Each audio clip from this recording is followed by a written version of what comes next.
So welcome to the class. Start करेंगे आज principle of prevention. मतलब डिजीज देखिए, डिजीज को ट्रीट करते हैं हम। How we treat disease with medicine. Medicine देने के बाद ट्रीट होता है। और आवर बॉडी फंक्शंस देते हो गए रिकवर इजीली, इससे कि रिकवर नहीं हो सकता है। ठीक है। सो ये ट्रीटमेंट होने के लिए क्या होता है, हमको टाइम लगता है। ठीक है।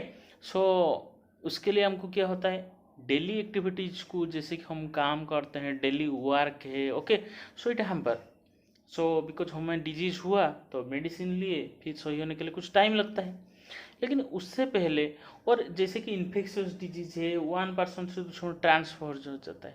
ये सुनो, कोई वन पर्सन को हुआ है, ऐसे दूसरे पर्सन को ट्रांसफर हो जाता है, उसको क्या बोलते हैं हम, इन्फेक्शियस डिजीज। ओके। सो हमें क्या करना है, prevent this disease. Okay. So how we prevent this disease. First आता है हमारा expose to the infectious agent. जो डिजीज कॉज करता है उसको हम जैसे इन्फेक्शियस एजेंट बोलते हैं। वो इन्फेक्शियस एजेंट को हम क्या करेंगे, उसको रिमूव करेंगे। एक्सपोजर नहीं मिलेगा हमें। ओके। सो जो इन्फेक्शियस एजेंट है उसको जैसे प्रिवेंट करेंगे एक्सपोजर के लिए। ओके। जैसे वाटर बोर्न डिजीज है। ठीक है। सो वाटर बोर्न डिजीज जो है उसको कैसे हम, जैसे कि हम safe pure drinking water use करेंगे तो अब क्या होगा। सो प्योर ड्रिंकिंग वाटर और सेफ ड्रिंकिंग वाटर हम यूज किए, so disease will not occur, we can prevent. Airborne disease है, तो एयरबोर्न डिजीज को कैसे हम प्रिवेंट करेंगे, जैसे कि ओवर क्राउडेड प्लेस में नहीं जाएंगे, एनवायरनमेंट क्लीन रखेंगे, सो दैट एयरबोर्न डिजीज को हम प्रिवेंट कर सकते हैं। ओके। चलिए चलते हैं, नेक्स्ट देखते हैं। वेक्टर बोर्न डिजीज, मतलब जो डिजीज की होता है थ्रो वेक्टर होता है। Okay. So vector borne disease को हम प्रिवेंट करके किसी हमारा सराउंडिंग क्लीन रखेंगे, पब्लिक जो हाइजीन, उसको पब्लिक हाइजीन को मेंटेन करेंगे, सो दैट हमें एक्सपोजर नहीं होगा जैसे कि डिजीज कोजिंग इन्फेक्शियस एजेंट को। और एक तरीका है, दैट इज हमारा इम्यूनो सिस्टम को स्ट्रांग करेंगे। तो हमारा इम्यूनो सिस्टम को जितना स्ट्रेंथन अगर कर देंगे तो हमें डिजीज नहीं होगा। इन्फेक्शियस एजेंट अगर आएगा तो भी हमें डिजीज नहीं होगा। ठीक है। सो हमारा इम्यून सिस्टम को स्ट्रेंथन करेंगे। ओके। तो इन्फेक्शियस एजेंट हमारा बॉडी को अगर एंटर करता है then it will be, it can fight back. ठीक है। सो उसके लिए हमें क्या करना होगा, हेल्दी फूड, जैसे कि इम्यूनिटी बूस्टिंग फूड, ये सब लेना होगा। क्लियर। ओके। देन हम बोलते तो इम्यूनो सिस्टम क्या है, how it work, what is immuno system, how it work, immuno system कैसे काम करता है। देखो, हमारा जैसे कि सोल्जर है, हमें पता है सोल्जर हमारा इंडिया का जो बाउंड्री है, सोल्जर उसको प्रोटेक्ट करते हैं, चारों तरफ है, ये सर नो। सो लाइक दिस हमारा बॉडी का इम्यून सिस्टम है। ओके। जैसे कि सोल्जर्स, जैसे डिफेंस सिस्टम हमारा इंडियन डिफेंस सिस्टम है। Okay. So like this soldier, like this immuno system is there. ठीक है। इम्यून सिस्टम क्या है, देखिए नेटवर्क ऑफ सेल, टिश्यू और ऑर्गन, ये क्या करते हैं, वर्क टुगेदर। ठीक है। Work together protect our body from disease, protect करते हैं जैसे। ओके। में डिफेंस सिस्टम जैसे। ओके। उसको हम defence system of the body भी बोल सकते हैं। किसको बोल सकते हैं, इम्यूनो सिस्टम को। ठीक है। So immuno system looks out tested the disease causing germs in our body. हमारा बॉडी में जितना डिजीज कोजिंग जर्म्स है उसको क्या करता है, हमारा किल करता है। कौन, डिफेंस सिस्टम। ओके। तो कैसे किल करता है, उसके लिए स्पेशल सेल है। ठीक है। उसको बोलते हैं डब्ल्यूबीसी या व्हाइट ब्लड सेल्स बोलते हैं। ओके। सो ये जो सेल्स है ब्लड में हमारा प्रेजेंट है। ठीक है। और ये सर्कुलेट होता है throughout the body and monitor करता है। ठीक है। ओके। देन द जर्म्स और any foreign substance that enter our body called antigens. जो जर्म्स या फॉरेन सब्सटेंस जो हमारा बॉडी को एंटर करता है उसको हम एंटीजेन बोलते हैं। क्या बोलते हैं हम, एंटीजन। ओके। सो इम्यूनो सिस्टम क्या करता है, हमारा रिकॉग्नाइज करता है ये एंटीजन क्या है। ओके। फिर उसके बाद क्या रिलीज करता है, एंटीबॉडी रिलीज करता है। क्या रिलीज करता है, एंटीबॉडी। एंटीबॉडी का काम क्या है, एंटीबॉडी का काम है जो एंटीजन बाहर से आया है, एंटीजन, ठीक है, उसको लॉक कर देता है। ठीक है। और डिस्ट्रॉय कर देता है अदर सेल के जरिए, वो डिस्ट्रॉय हो जाता है। मतलब जो डिजीज कोजिंग ऑर्गेनिज्म है, कुछ पार्टिकल्स है, कुछ बॉडी है, वो सब किल होता है। ओके। तो एंटीजन क्या है, मतलब जो जर्म्स या फॉरेन सब्सटेंस ठीक है। फॉरेन सब्सटेंस जो हमारे बॉडी को एंटर करता है उसको हम जर्म्स बोलते हैं। मतलब germs are the or any foreign substance that enter our body are called antigens। Okay, so immune system वो एंटीजन को क्या करता है, रिकॉग्नाइज कर लेता है, ठीक है, और उसके लिए रिलीज एंटीबॉडी रिलीज करता है, ठीक है। ओके, देन द हमारा बॉडी एबिलिटी है डिजीज को रेजिस्ट करने के लिए, ठीक है। सो उसको हम बोलते हैं इम्यूनिटी, हमारा इम्यूनिटी, और इसको मिला के हमारा होता है इम्यूनिटी सिस्टम, ठीक है। So the ability of body to resist disease with help of antibodies और by other means is called immunity. Okay, then जैसे कि हमारा वी नो अल्सर, एक पेप्टिक अल्सर होता है। Peptic ulcer it is a sore that occurs in the inner lining of stomach. Inner lining of stomach में क्या होता है, हमारा अल्सर होता है, ठीक है। 2005 में Marshall and Robin Warren Nobel prize receive किए, why, for discovering the Helicobacter pylori bacteria, ठीक है, जो क्या करता है, हमारा अल्सर कॉज करता है, ठीक है। सो बिफोर दैट, उससे पहले हम बिलीव करते थे कि हमारा जो स्ट्रेस है या हमारा लाइफस्टाइल है ये अल्सर के लिए मेन कॉज है। उससे पहले जब डिस्कवर नहीं हुआ था, ठीक है। लेकिन उसके बाद क्या हुआ, पता चला क्या, हेलिकोबैक्टर पाइलोरी बैक्टीरिया वो क्या करता है, हमारा जो म्यूकोस मेम्ब्रेन है, जो लाइनिंग ऑफ स्टोमक, ठीक है, लाइनिंग ऑफ स्टोमक, उसको क्या करता है, वीकेंस कर देता है, and which let the acid present. तो हमारा स्टोमक में एसिड रिलीज होता है, we know that, hydrochloric acid जो रिलीज होता है। तो हाइड्रोक्लोरिक एसिड क्या होगा, स्टोमक में अगर होल हो गया, ठीक है, वीकेंस हो गया म्यूकोस लाइनिंग, तो वो एसिड क्या होगा इनसाइड द स्टोमक, उसके थ्रो जाएगा, थ्रू द लाइनिंग उसके अंदर जाएगा, ये सुनो। So this acid and bacteria irritate करता है लाइनिंग को एंड अल्सर कॉज करता है।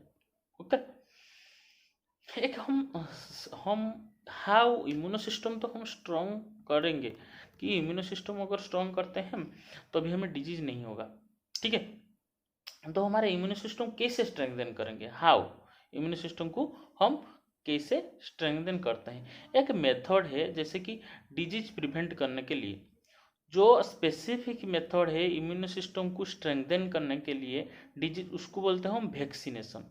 क्या बोलते हैं हम, वैक्सीनेशन। ओके, जब भी हमारा बॉडी इफेक्टेड होता है डिजीज, आमर इम्यूनो सिस्टम ओनली फाइट नहीं करता है बट ऑल्सो रिमेंबर, और रिमेंबर करता है how to respond when the same disease causing microbes affect our body next time. मतलब क्या होता है, देखो हमारा जो इम्यूनो सिस्टम क्या है, कोई भी माइक्रो ऑर्गेनिज्म, कोई भी आउटसाइड, कोई भी फॉरेन पार्टिकल्स आया, उसके अगेंस्ट में क्या क्या फाइट किया उसके साथ, ठीक है। लेकिन ये ऑल्सो रिमेंबर करता है, वो जो माइक्रो ऑर्गेनिज्म है जो कॉज किया उसको ऑल्सो क्या करता है, रिमेंबर करता है कि ये माइक्रो ऑर्गेनिज्म है, ये डिजीज कॉज किया है, ये रिमेंबर करता है। ओके, देन सो सिमिलरली क्या है, वैक्सीन, वैक्सीनेशन जो होता है, वैक्सीनेशन मतलब एक एजेंट है, it is similar to disease causing agent, जो हमारा डिजीज कॉजिंग एजेंट है, ओके, उसी के सिमिलर होता है। मतलब क्या है, दैट इज ए किल्ड और वीकेंड माइक्रोब्स। माइक्रोब्स का जो डिजीज कॉजिंग प्रॉपर्टीज होता है, पैथोजेनेसिटी हम बोलते हैं, उसका पैथोजेनेसिटी को किल किया जाता है। Okay, so when it enters our body it does not cause disease। okay, our body immune system learn how to fight with the microbes, ठीक है। so it prevents us from getting infected when actual disease causing microbes enters our body, ठीक है। so this vaccine available that enhances our immune system against various disease like polio, chickenpox, measles। अच्छे से समझाता हूँ, सुनो। When the killed microbes जो organism disease cause करता है, उसको उसका जो पैथोजेनिसिटी है, डिजीज कॉजिंग प्रॉपर्टीज है, ओके, उसको क्या किया जाता है, उसको किल किया जाता है, उसको किल किया जाता है। तो so when it enters our body it does not cause disease but our body recognizes the particles recognizes the particles, and according to it, it remembers. Okay, so when the actual microorganisms enter, जो भी original micro होता है, सोच लीजिए कि polio है मतलब, तो वो माइक्रो ऑर्गेनिज्म को वीकेंड किया जाता है, उसका पैथोजेनिसिटी को किल किया जाता है, फिर हमारे बॉडी में वैक्सीन रूप में आता है। हमारा बॉडी क्या करता है, वो जो पोलियो वैक्सीन हम लिए उसके अगेंस्ट में हमारे बॉडी में रिएक्शन होता है और उसको पहचान के रखता है कि, तो when original polio enters, when original microorganism, when original bacteria enters, at that time it kills, it does not get time to cause disease. Okay, so in this way vaccine काम करता है। फिर देखते हैं हम क्या क्या डिजीज कंट्रोल, उसका प्रिवेंशन कैसे कैसे है, एक एक करके देखेंगे। देखो मलेरिया है, मलेरिया कॉजेटिंग ऑर्गेनिज्म हमारा है। प्लाज्मोडियम, उसका भी बहुत सारा स्पेसिस है, प्लाज्मोडियम वाइवाक्स, प्लाज्मोडियम में बहुत सारा है, वो हमें अभी याद रखना है प्लाज्मोडियम, ओनली प्लाज्मोडियम। ओके, और ट्रांसमिट कैसे होता है हमें पता है, bite of the anopheles mosquito, उसको कंट्रोल के लिए क्विनाइन है।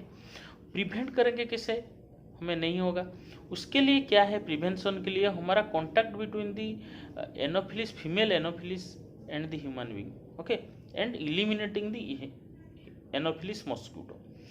Then diarrhoea, diarrhoea is caused by जे प्रोटोजोआ, बैक्टीरिया, वायरस कोई भी हो सकता है। ये कैसे ट्रांसमिट करता है, through the contaminated food and water. उसका कंट्रोल क्या है, ORS और सॉल्ट शुगर सॉल्यूशन है। उसको प्रिवेंट करने के लिए प्रॉपर सैनिटेशन, पर्सनल हाइजीन चाहिए। कॉलेरा है, वाइब्रियो कॉलेरा ऑर्गेनिज्म है। Contaminated food and water through वो ट्रांसमिट होता है। एंटीबायोटिक्स उसके लिए हम यूज करते हैं। ओके, और प्रॉपर सीवेज सिस्टम होना चाहिए, क्लोरीनेटेड बॉइल्ड वाटर हम यूज करेंगे तभी ये डिजीज को हम प्रिवेंट कर सकते हैं। उसके बाद आता है ट्यूबरकुलोसिस। ट्यूबरकुलोसिस का जो बैक्टीरिया है माइकोबैक्टीरियम ट्यूबरकुलोसिस, उसका ट्रांसमिशन क्या है, cough, sneeze, droplet, contaminated milk, ऐसे होता है। उसको कंट्रोल कैसे करेंगे, हम एंटीबायोटिक्स यूज करेंगे। ओके, प्रिवेंट कैसे करेंगे, awareness to maintain cleanliness in public places में हाइजीन मेंटेन करेंगे। डिस्पोजेबल नीडल सीरीज, ओके, उसको अपने प्लेस में रखेंगे। या BCG वैक्सीन चिल्ड्रन में देते हैं उसके लिए। देन हेपाटाइटिस, हेपाटाइटिस वायरस जो ये होता है वो कैसे ट्रांसपोर्ट होता है, contaminated food, water in forms through body fluids and other. उसके लिए क्या करेंगे, हम रेस्ट लेंगे, एंटीवायरल इंजेक्शन लेंगे, फूड जो रिच इन कार्बोहाइड्रेट उसको खाना है हमें। उसके लिए good sanitisation, safe drinking water, जो ब्लड यूज करते हैं उसको टेस्टेड होना चाहिए। डिस्पोजेबल नीडल सिरिंज यूज करेंगे हम। देन रेबीज वायरस, जो ये रेबीज होता है ये कैसे होता है, इन्फेक्टेड एनिमल से बाइट से ट्रांसमिट होता है। उसके लिए डिजीज का अभी तक डेवलप नहीं है क्योर, तो उसको हम क्या कर सकते हैं, जो हमारा जो वुंड को हम क्या करेंगे, वॉश करेंगे सेरम एंड वैक्सीन शॉट लेंगे, पेट्स को वैक्सीनेटेड करेंगे। एड्स क्या है, human immuno deficiency virus, that in through HIV virus से ट्रांसमिट होता है। कैसे होता है, infected blood, semen, breast milk from mother to foetus, ऐसे होता है। अभी तक क्योर नहीं निकला है। ओके, कॉम्बिनेशन ड्रग उसको केयर के लिए हम यूज करते हैं। Okay, screening of blood, screening donor जो से लेते हैं उसका स्क्रीनिंग करेंगे। डिस्पोजेबल नीडल सीरीज यूज करेंगे। ओके, सीडिल blades, razors, okay, safe sex practice, ये सभी एड्स को प्रिवेंट करने के लिए है। देन इन्फ्लुएंजा होता है मिक्सो वायरस से, उसको है कॉफ एंड स्नीज ड्रॉपलेट्स, उसका क्योर नहीं है। बेड रेस्ट लेना है, एस्पिरिन फ्लूइड्स उसमें कुछ अमाउंट में रिलीफ मिल सकता है। इन्फेक्ट पर्सन से दूर हमें रहना है। ओके, सो ये इस चैप्टर्स में समटाइम्स कंप्लीट होता है। If you are being the first time then subscribe the channel and share with friends so that they can read online. Okay, thank you.